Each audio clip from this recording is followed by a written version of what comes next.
فاسألوا أهل الذكر إن كنتم لا تعلمون.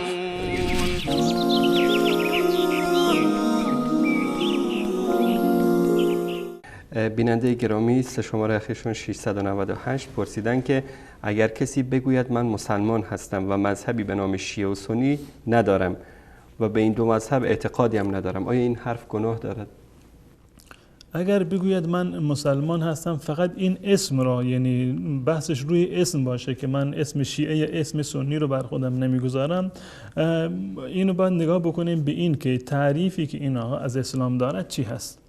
نمی شود که انسان مسلمان باشد و نه شیعه باشد و نه سنی. این اصلا ممکن نیست، زیرا که مسلمانان در جهان اسلام امروزه یا شیعه هستند یا سنی هستند. اما اگر منظورشون این است که احادیثی که صحیح است از جانب رسول الله صلی الله علیه وسلم، چه از طریق شیعه باشد چه از طریق سنی،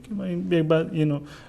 تنزلا من عرض می کنم که از ما معتقدیم که از طریق شیعه روایات صحیح و قابل اعتمادی وجود نداره. بالفرض اگر کسی اهل تحقیق باشه بگه که من روایاتی که از رسول الله صلی الله علیه و ثابت هست، قطع نظر از نظر شیعه و نظر سنی، من اونها رو بر اونها عمل میکنم و مرجع من قرآن هست، احادیث رسول الله صلی الله علیه و سلم هست، شاگردان رسول الله صلی الله علیه و سلم هستن، قطعا این مسلمان کاملی هست، ولو اینکه اسم خودش را شیعه یا سنی نگذارد. اما این که بگه نه من مثل شیعه عمل میکنم و نه مثل سنی عمل میکنم، من مبانی مذهبی شیعه و سنی رو هر دو تا را قبول ندارم، مراجع حدیثی شیعه و سنی رو هر دو تا من قبول ندارم، چون این اسلامی ما سراغ نداره.